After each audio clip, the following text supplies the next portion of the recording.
Fala galera, Rodrigo Benício na área, você está em mais um Direito no Flow e hoje a gente vai falar sobre um assunto que com certeza já aconteceu na tua vida.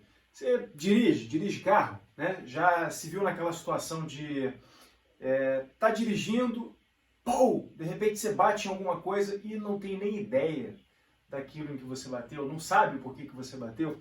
Pois é, sabe aquela coluna, né? Aquela coluna de aço, de ferro, de metal, que tem entre, né, o para-brisa da frente e a janela lateral do seu carro? Pois é, aquilo ali gera pontos cegos, né? O que são pontos cegos? São coisas que a gente não enxerga, apesar de estarem na nossa frente, né? E no direito é muito comum esse tipo de coisa acontecer. Aliás, em qualquer situação da vida, em qualquer área da vida, em qualquer área do conhecimento, é muito comum a gente ter pontos cegos. Situações que, pela nossa ignorância, e ignorância no sentido de não estarmos habituados a lidar com aquele tipo de informação, com aquele tipo de situação, a gente não sabe que aquilo é um problema, a gente não sabe que aquilo é um risco e ignora aquela situação, né? Então, hoje, o programa aqui foi preparado especialmente para falar sobre isso, e o recadinho de hoje é para você que é empresário, e você que é empresário do ramo do comércio, né? Do ramo do serviço também tem aplicabilidade, bastante aplicabilidade, mas é muito mais comum vermos esse tipo de situação na área do comércio, e você vai entender o porquê. Então, sejam muito bem-vindos a mais esse programa, e com certeza vai ser de muita utilidade aí para o teu negócio, para a tua vida, né? Se você for consumidor também tem toda a utilidade do mundo. Eu preparei aqui uma apresentação para acompanhar. Uma hora eu acerto o tamanho, né, para que vocês possam enxergar daí, mas acho que eu estou bem próximo disso. E o nome desse programa é Jogando Direito, né? Então, eu sempre defendo aqui a ideia de que o direito, ele é de fato um conjunto de regras que dizem como cada jogo da tua vida ou do teu negócio funciona, como as coisas são. E se você não souber as regras do jogo, você fatalmente vai ter alguma surpresa desagradável em algum momento da tua caminhada, da tua jornada. Então, vamos em frente que já está na hora. O primeiro ponto cego, né, do comerciante, do empresário comerciante, é ele achar que se ele tiver um bom contrato, se ele tiver um contrato muito bem redigido, ele pode afastar alguns dos direitos do consumidor. Vamos dar um exemplo aqui, muito comum, que todo mundo já deve ter passado por isso na vida. Estacionamento de shopping center, ou estacionamento de drogaria, ou de qualquer estabelecimento comercial. E aí você olha lá para o teu bilhete de estacionamento, aquele que você recebe na cancela, né, aquela cancela eletrônica, e está escrito assim: não nos responsabilizamos por objetos de valor deixados no carro, ou qualquer coisa que o valha. E essa é uma cláusula, quer você queira ou não, quer você tenha se dado conta ou não.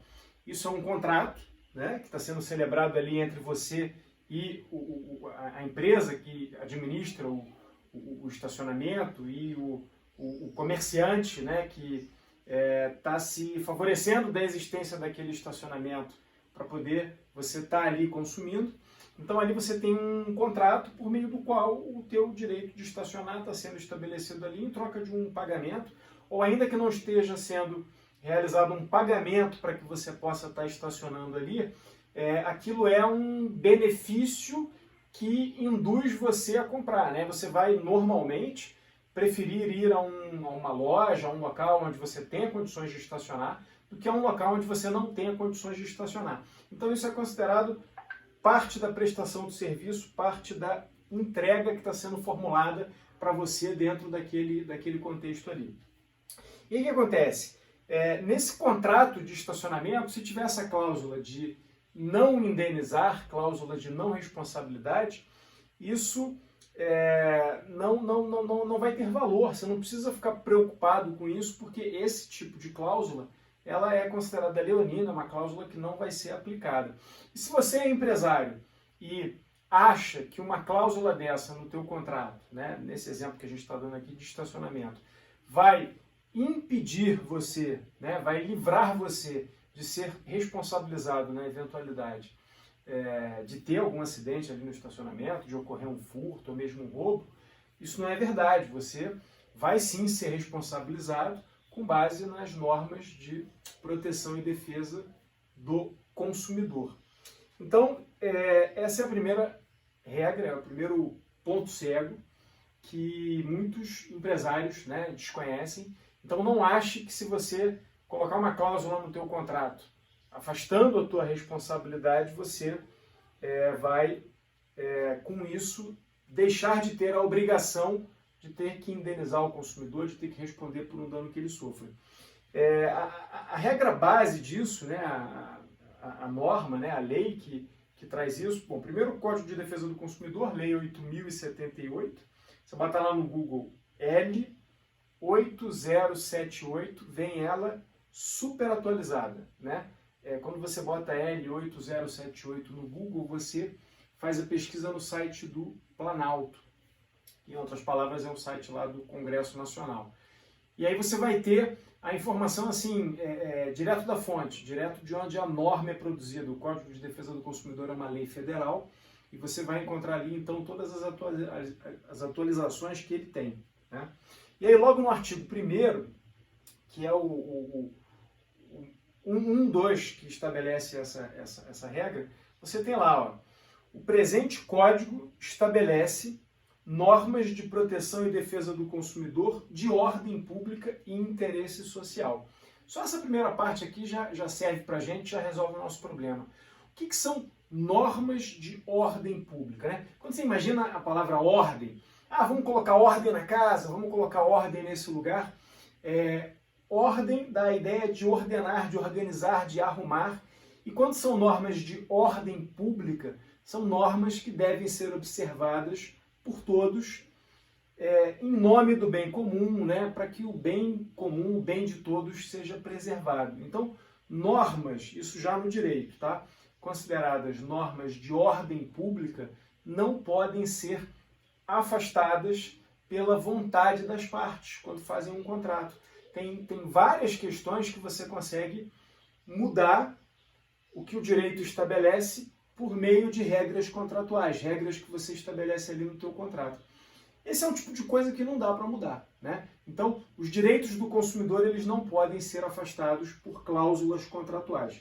Esse é o primeiro ponto cego. Já aprendeu, já sabe que não dá para escapar pelo contrato das obrigações que você tem com o consumidor estabelecidas pela lei. Então, empresário inteligente, o que faz? Ele redige um contrato conforme o Código de Defesa do Consumidor, de acordo com o Código de Defesa do Consumidor.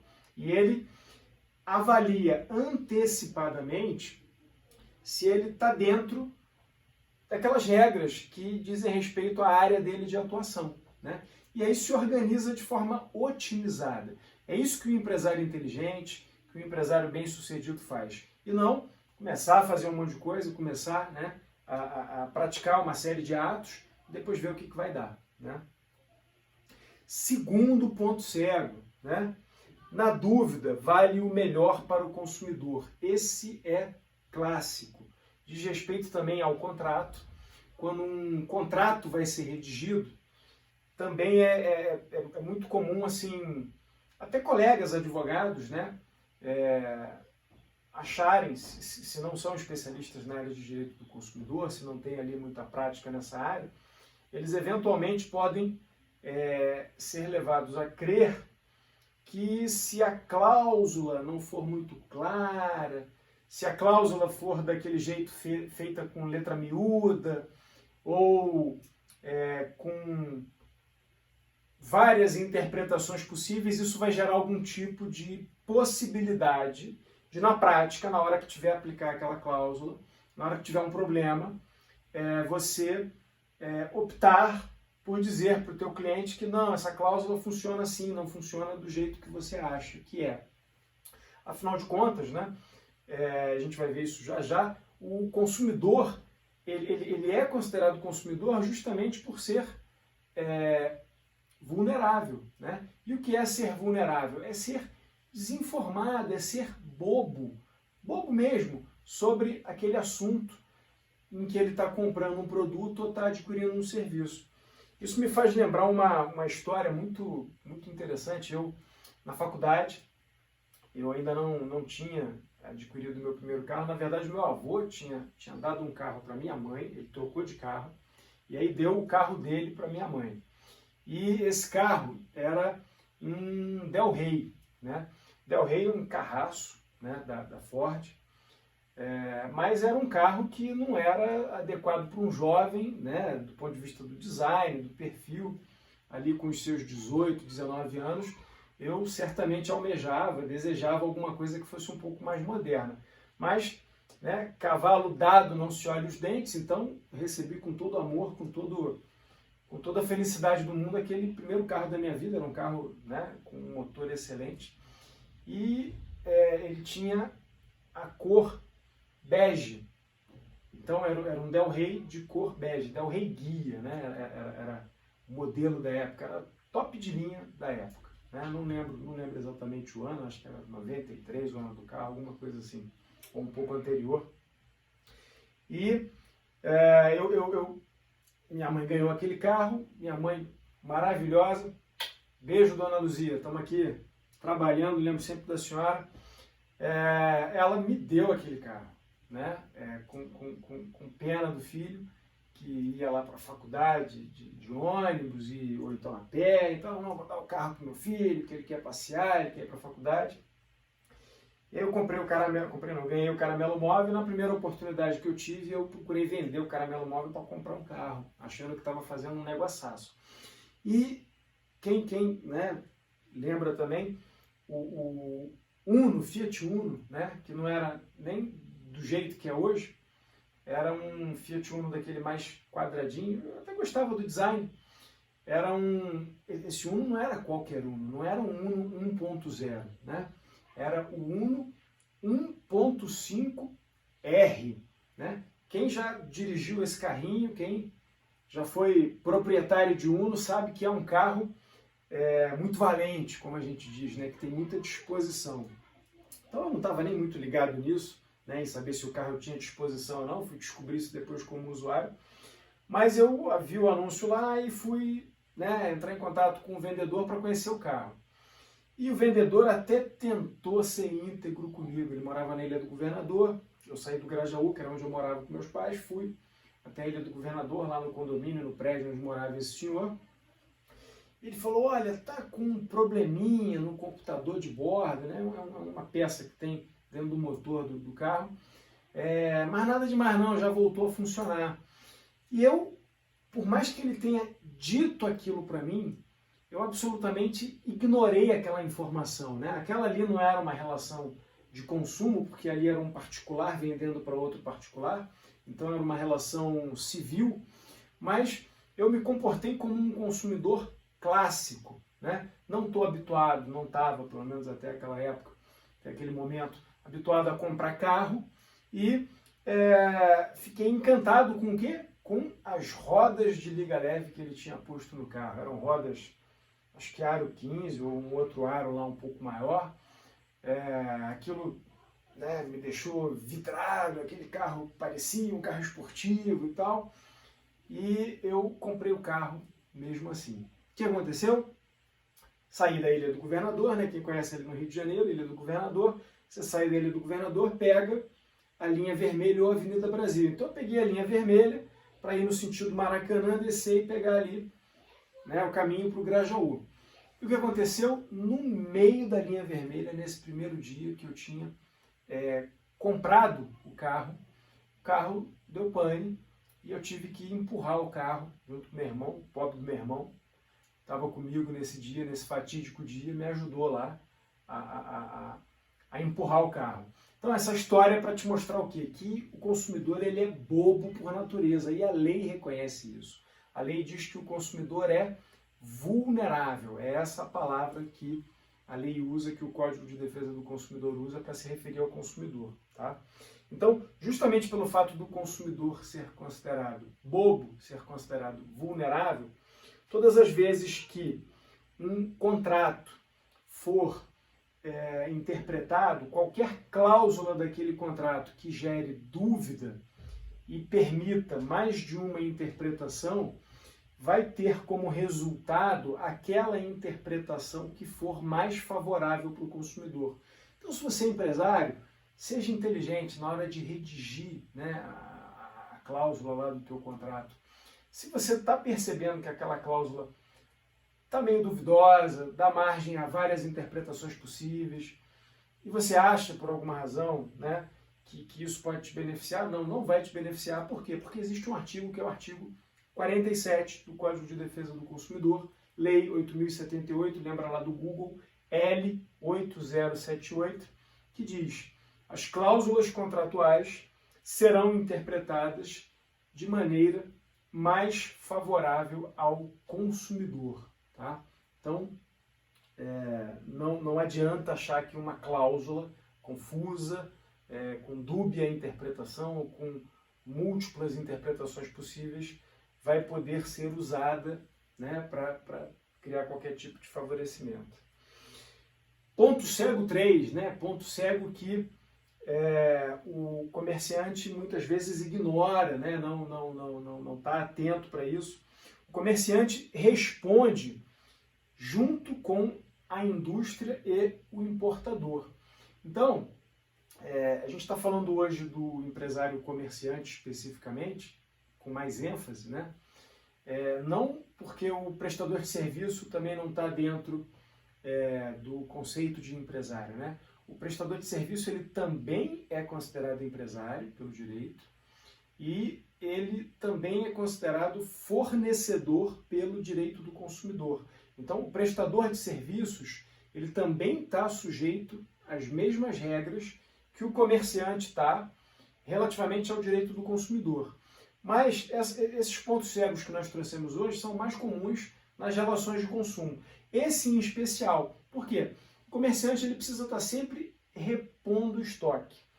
E é um desafio para o comerciante repor estoque com velocidade, por questões relacionadas à logística, né?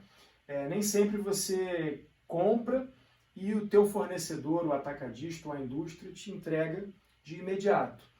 E o comerciante também tem uma série de coisas para fazer no dia a dia, nem sempre ele consegue estar 100% organizado, né? É um desafio se profissionalizar no comércio, e quando você consegue acertar, fazer esse ajuste fino, você que é comerciante sabe que o negócio começa a escalar, começa a dar resultado, né? Quando você acerta o timing do negócio. Mas até você acertar o timing do negócio, você aí que tem um pequeno negócio que está começando, ou que quer começar, tem que estar muito atento para esse ponto cego, né? Se você adquirir um produto, uma mercadoria de procedência duvidosa e não for possível identificar com clareza quem é a indústria, né, o produtor, o fabricante daquele bem, daquela mercadoria, ou o importador, hoje a gente tem muitos produtos que vêm da China ou de outros lugares do mundo, o que vai acontecer? O consumidor não vai ficar com prejuízo se ele sofrer algum tipo de dano, sofrer algum acidente por conta de um defeito num produto. Então, quem é que vai responder em conjunto com o importador e com o industrial, com o fabricante, se ele não puder ser identificado? O comerciante, né? Então, vejam, isso está previsto no artigo 13 do Código de Defesa do Consumidor. O comerciante é igualmente responsável, nos termos do artigo anterior, quando, inciso 1º, né? É o 1 em algarismo romano.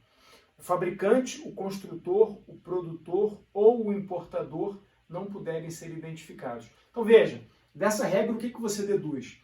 O primeiro a responder, né, no caso de um acidente com aquele produto, é o fabricante, é o importador, né? É aquela pessoa, resumidamente, responsável pela fabricação ou por trazer aquele produto para o território nacional. Mas, se não for possível identificar essa pessoa claramente, né? Chegar até essa pessoa, quem é que vai responder? Você que é comerciante. Você que está lá com o teu negócio e que está lidando ali no dia a dia com o consumidor, tá? Então, fiquem atentos para esse ponto cego, tá? Não acha que quem vai responder é o fabricante. Além do que, você vai perder o consumidor, né? E você não quer isso. Comerciante raiz, comerciante para valer, respeita a sua clientela, respeita a sua freguesia e trata ele da melhor maneira possível, né? Porque quer que aquele cliente retorne, quer que aquele freguês retorne para comprar de novo. Mas além disso, você tem mais esse motivo, que é um motivo importante, porque do contrário você vai responder pelo dano que aquele consumidor eventualmente sofra, né? E pode ser um dano que esteja além das suas forças naquele momento em que ele peça uma indenização. Quarto ponto cego.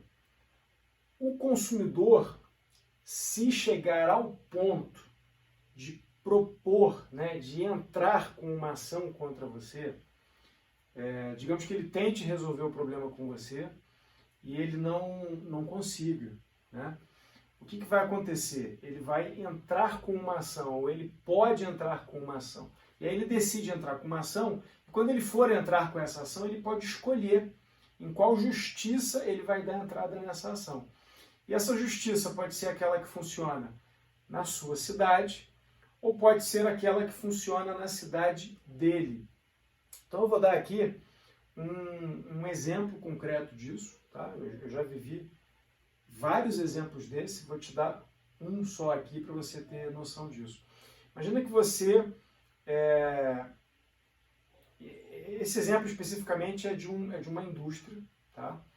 Que fornecia para uma grande loja de departamentos e essa loja não observou algumas das orientações que foram prestadas pela indústria no momento em que esse produto foi vendido. Então, o produto era feito lá na indústria e a indústria entregava esse produto que, por sua vez, era embalado lá na loja de departamentos. E a indústria falou, olha, quando você embalar esse produto, você inclui essas orientações aqui, que são orientações sobre como esse produto deve ser utilizado. Era um produto de lousa, né? Lousa dessas, vou usar aqui o apagador para você ver, né? Lousa dessas que você escreve usando um pilô, né? Você vem aqui, né? Escreve aqui o que você quer escrever e depois você pega aí, ó, apaga.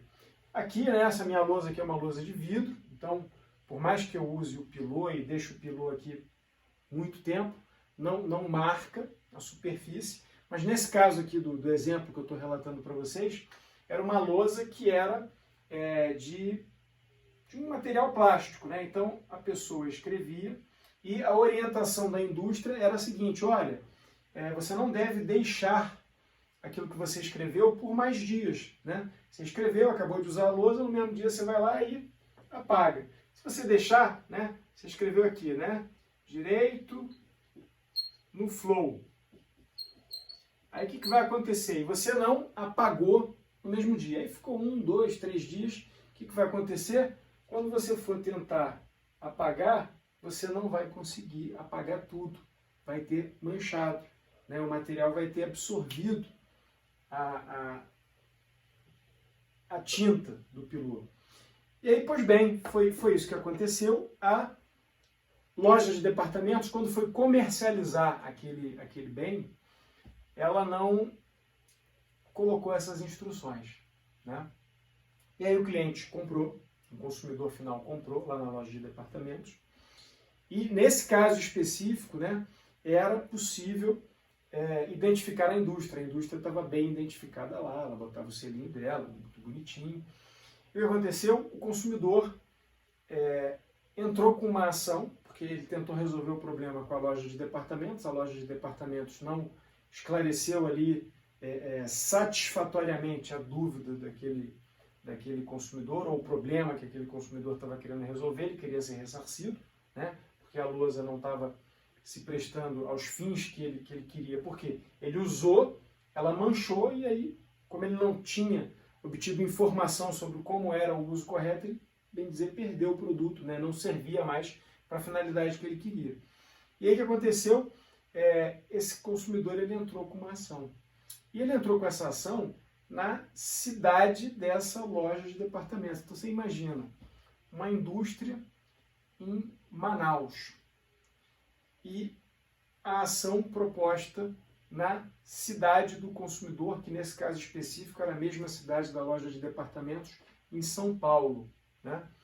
Aquela indústria de Manaus, ela precisou contratar um advogado e deslocar um preposto, né, um representante da indústria, até o respectivo tribunal lá em São Paulo para realizar a audiência. Acabou que saiu um acordo lá e o problema foi resolvido com base num acordo. Mas teve essa questão toda. Então, um produto aí que custou 40, 50 reais, né, que foi o que obteve, digamos assim, de receita, a empresa, né, que fabricou o produto, gerou, por uma falta de atenção, né, por não se resolver na origem essa questão com o consumidor, um prejuízo aí da ordem de R$ 4.500, né? Porque você tem que considerar o acordo que foi feito, mais as despesas com advogado, deslocamento, passagem. Eu acho até que R$ 4.500 é um valor baixo. Foi bem maior que isso, o prejuízo que isso foi gerado, tá? E essa questão do consumidor escolher onde que ele vai poder entrar com a ação, né, está prevista no artigo 101 do Código de Defesa do Consumidor. Então vejam vocês, na ação de responsabilidade civil do fornecedor, e aí fornecedor, quando a gente fala em fornecedor de produto, a gente está se referindo a toda a cadeia de fornecimento, tá? Todas aquelas pessoas físicas ou jurídicas que participam do processo produtivo e das atividades de levar o produto até que ele seja entregue ao consumidor. Então, na ação de responsabilidade civil do fornecedor de produtos e serviços, sem prejuízo do disposto nos capítulos 1 e 2 deste título, serão observadas as seguintes normas. E aí a primeira logo. A ação pode ser proposta no domicílio do autor, que é onde ele mora, né? Então, nesse nosso exemplo, o autor da ação era o consumidor, ele morava em São Paulo, a loja de departamentos era de São Paulo mesmo, não problema nenhum para ela, do ponto de vista da proximidade, né? Do custo ali com deslocamento e organização, mas para a indústria que estava situada em Manaus, foi um transtorno, né? Porque ela precisou se deslocar, né? Ficou muito mais caro para ela essa brincadeira. Quinto ponto cego para a gente fechar aqui a nossa apresentação de hoje, o nosso vídeo. Se o consumidor for mais sensível, e eu usei essa palavra para ficar mais claro para vocês, ele pode não precisar provar o que ele está alegando sobre alguma coisa que tenha acontecido. Isso é uma dúvida, né? É uma dúvida não, é um ponto cego muito comum de se ver, porque o fornecedor, né, o comerciante, ele normalmente não sabe a diferença entre duas coisas: vulnerabilidade e hipossuficiência, né? Então, vulnerabilidade é uma característica de todos os consumidores. Todos os consumidores são considerados vulneráveis. Aquela história que eu falei para você da UNO 1.5R, de você ser bobo, de você ficar encantado. Quando você está no ato de consumo, quando você está comprando, você fica bobo, né? E aí você compra mesmo. E você compra e o que está decidindo, né, o processo de compra é o seu sistema límbico, né, que é movido pelas emoções, né? Então, não é o neocórtex frontal que está decidindo, que é movido pela razão, né? O consumidor, ele, por definição do direito, é bobo, é vulnerável. Isso é vulnerabilidade. A vulnerabilidade ela está associada à desinformação, ao fato do consumidor não ser um expert naquilo que ele está comprando. Quem é expert naquilo que está sendo vendido é o fornecedor, né? Mas, além da vulnerabilidade, tem um grau maior ainda de exposição ao risco na hora de comprar alguma coisa, de consumir alguma coisa. O nome dado a esse grau ainda maior de exposição a um risco de sofrer algum dano, de ser de alguma forma prejudicado numa relação de consumo, é hipossuficiência. Então, a hipossuficiência é aquela característica das pessoas que são mais vulneráveis ainda do que o consumidor padrão. Então, o consumidor padrão, o direito costuma usar essa expressão, né? É o homem médio, é a pessoa média, a mulher média. É aquela pessoa que estudou, entre aspas, normalmente, que não é analfabeta, que sabe usar minimamente um computador, né? Eu estou falando aqui em linhas gerais, as regras não são exatamente essas. A regra, que é uma regra abstrata, é de que é uma pessoa média, né? Média no sentido de ser uma pessoa com a qual você pode lidar normalmente, que ela não vai, entre aspas, ser uma coitadinha, ser uma pessoa que requer cuidados especiais, né? Não é uma pessoa hipossuficiente. Para ser considerado hipossuficiente, você precisa requerer cuidados acima da média. Então, vamos pensar aqui em exemplos, e esses exemplos dependem sempre dos respectivos contextos, tá? Eu vou usar exemplos que são bem caricatos, que são bem marcantes, que normalmente são exemplos que correspondem a pessoas que por alguma razão são hipossuficientes naquele determinado contexto, mas dependendo do contexto, uma pessoa que é hipossuficiente numa situação pode não ser hipossuficiente numa outra situação. Então, o exemplo sempre que me vem à mente quando eu falo em hipossuficiência é o de uma pessoa idosa num banco. Não é comum, né, na fila do banco, na fila do caixa eletrônico, nós observarmos aquela fila das pessoas que sabem elas mesmas usarem o caixa eletrônico, e tem uma outra fila que é para as pessoas que necessitam de algum tipo de ajuda. E aí, nos bancos costuma ter um funcionário do banco lá que ajuda a pessoa a seguir o passo a passo, né? a digitar a senha no momento de digitar a senha. Então, essas pessoas que precisam desse tipo de ajuda são hipossuficientes relativamente aos serviços bancários, né? Se você pensar, por exemplo, numa pessoa que tenha algum tipo de dificuldade visual, né? Algum tipo de limitação para enxergar, e esteja numa livraria escolhendo um livro, que não seja um livro em braille, que seja um livro para pessoas que enxergam lerem. Mas ela está comprando aquele livro para alguém, que alguém pediu, ela está fazendo ali um favor e está comprando aquele livro para alguém. E aí ela pede uma orientação ao atendente, à pessoa que está lá na loja. Isso é a chamada hipossuficiência. Essa pessoa, nesse contexto, é hipossuficiente. E aí eu disse que, dependendo do contexto, né, a mesma pessoa não será hipossuficiente. Você imagina numa situação que você está na sua casa, não tem nada a ver com o direito do consumidor, e você está lá com uma visita, você reside com uma pessoa que é cega. Se faltar luz, ficar tudo escuro, com certeza absoluta, aquela pessoa que não enxerga, ela vai estar numa vantagem imensa relativamente a você, que enxerga e que se utiliza da visão no dia a dia para poder se locomover dentro daquela casa ou dentro daquele determinado lugar. Por quê? Aquela pessoa que não tem a visão vai estar habituada a não ter a visão para poder fazer as coisas e vai se locomover ali com desenvoltura. Já você que utiliza esse sentido para poder se locomover, vai enfrentar dificuldade, porque você não está habituado a fazer isso, tá? Então, esse é o conceito de hipossuficiência, tá? E por que isso é importante para a gente aqui nesse ponto cego de número 5? Porque hipossuficiente, se a pessoa for hipossuficiente, o Código de Defesa do Consumidor cria mais direitos ainda para ela, né? E um desses direitos é o da inversão do ônus da prova. Ele vem como um direito básico do consumidor. No artigo 6º, vejam vocês, são direitos básicos do consumidor. E aí, um desses direitos básicos é a facilitação da defesa dos direitos daquele consumidor específico dentro de determinadas circunstâncias, que estão aqui no inciso 8º, né? Então, vejam vocês, né?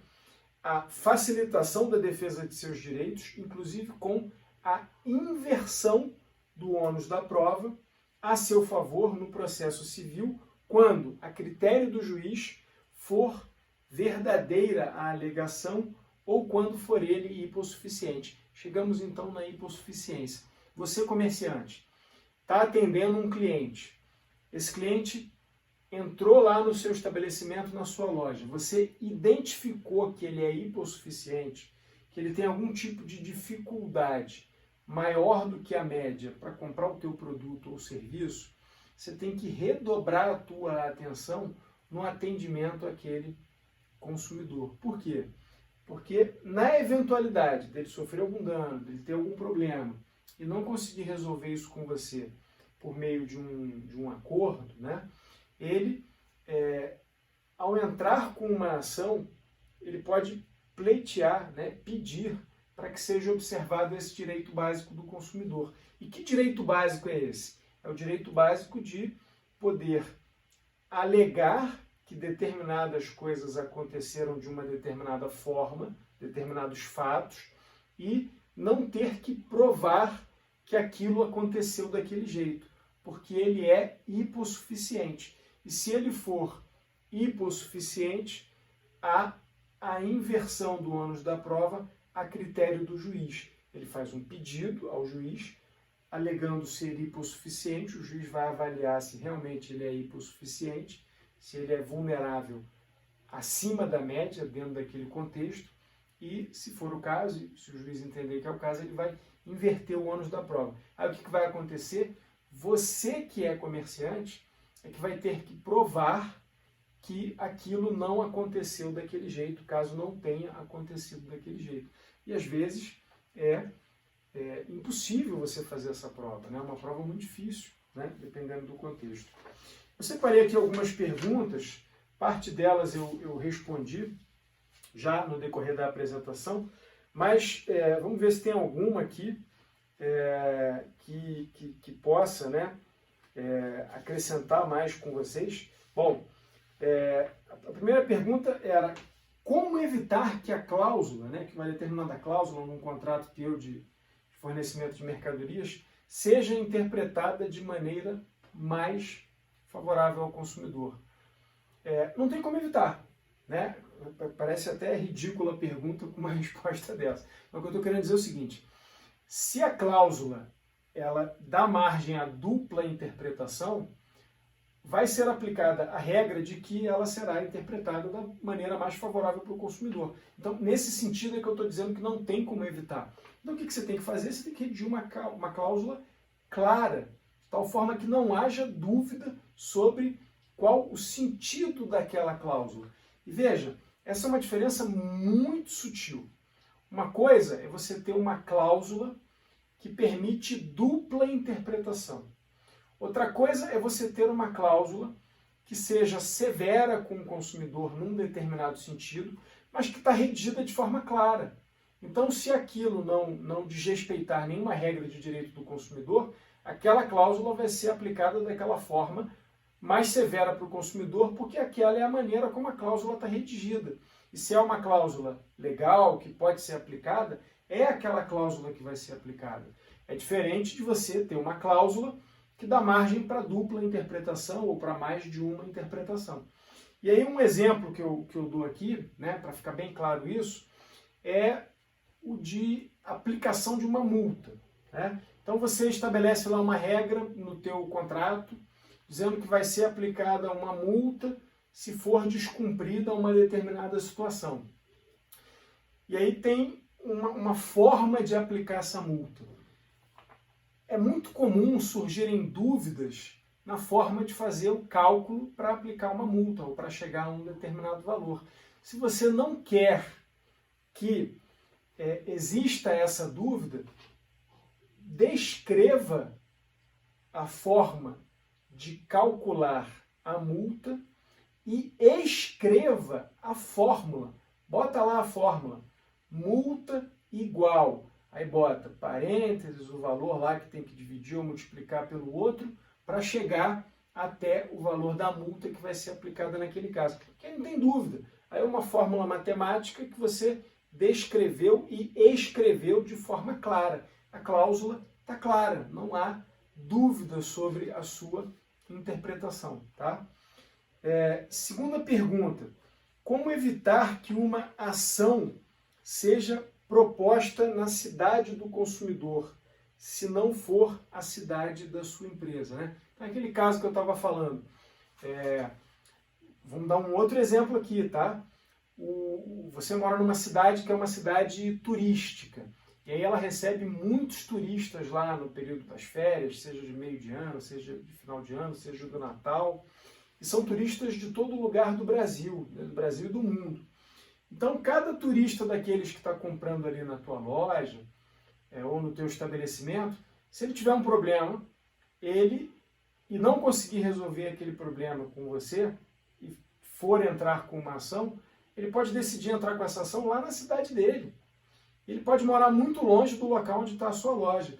E isso vai te dar um custo muitas vezes maior do que aquele que é o custo do produto que você vendeu para o cliente. Ou, para ficar pior ainda, né? Do lucro que você teve com aquele produto. Porque às vezes você vende um produto por R$100, mas você tem um lucro ali, uma margem de 20%. Você teve ali R$20 de lucratividade. Né? Então o que você vai fazer? Sempre que você estiver diante de uma situação dessa, né? Na correria a gente sabe que às vezes é muita gente sendo atendida ao mesmo tempo, um determinado cliente não foi atendido como deveria, ou você foi buscar um produto no estoque que era um produto que já estava lá para troca, você não se deu conta, entregou aquele produto para aquele cliente e era um produto que já estava com defeito, sabidamente. O que você vai fazer? Sabendo que esse cliente é um cliente de outro estado, né? E independentemente dele ser de outro estado, se você está errado, você vai resolver o problema do cliente. Né? Independente dele querer entrar com uma ação ou não, você vai resolver o problema dele, porque, né, é certo, é íntegro você fazer isso. Mas digamos que seja uma situação em que ele não tenha razão. Tá? Ele não tem razão, aí você vai avaliar o seguinte. Eu estou falando não do ponto de vista estritamente jurídico, tá? Estou falando do ponto de vista aqui, já botei o chapéu agora de empreendedor. Vale a pena, diante dessa possibilidade dele propor a ação na cidade dele, você correr o risco dele propor essa ação, dele entrar com essa ação na cidade dele, se for muito distante do local da tua empresa? Normalmente, não. Vale mais a pena você fazer um acordo ali, realizar uma composição, como a gente chama.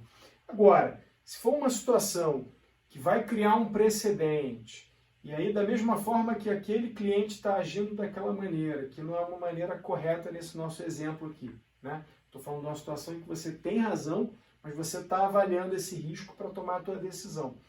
Aí você pode pagar o preço de ter que responder a ação lá na cidade dele, para que você ganhe essa ação e desencoraje outros clientes que estejam com a mesma ideia, errada, equivocada, a fazerem a mesma coisa. Mas, do contrário, se não for o caso, se não for uma situação que vai gerar precedente, ou for uma situação que você tenha como contornar ali com um acordo, faça o acordo.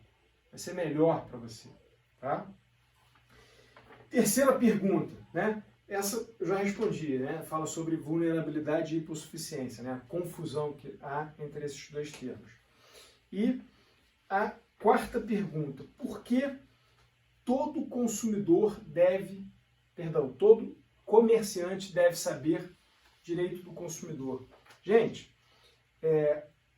o direito do consumidor, ele foi criado justamente porque o consumidor é esse bobo, né? E entenda, gente, eu estou falando aqui como consumidor também. Então, eu não estou na condição de empresário dizendo que o consumidor é bobo. Não, não é isso. Eu sou ao mesmo tempo consumidor e sou empresário também. E quando eu sou consumidor e estou comprando os produtos, eu sou bobo, né? Bobo no sentido de não entender daquilo que está sendo vendido para mim, não entender daquele produto, daquele serviço.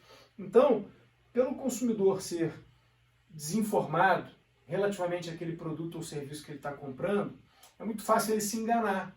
Então a relação de confiança ali tem que ser muito grande, né? O empresário tem que ser muito íntegro no fornecimento dos seus produtos ou serviços. Como o empresário nem sempre é íntegro e como no processo de produção de bens em massa defeitos ocorrem estatisticamente com certa regularidade, criou-se um sistema para proteger esse consumidor. E dentro desse sistema, o consumidor tem que ser bastante informado o tempo todo sobre os seus direitos, sobre o funcionamento do produto, sobre o funcionamento do serviço.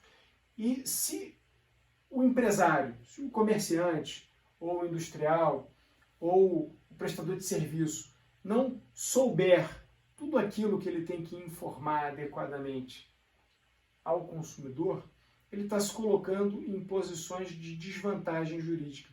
Ele está se colocando em situações delicadas no trato com aquele consumidor, né? No trato com aquela situação jurídica. Então, é fundamental que qualquer empresário conheça, no mínimo, a teoria geral do direito do consumidor.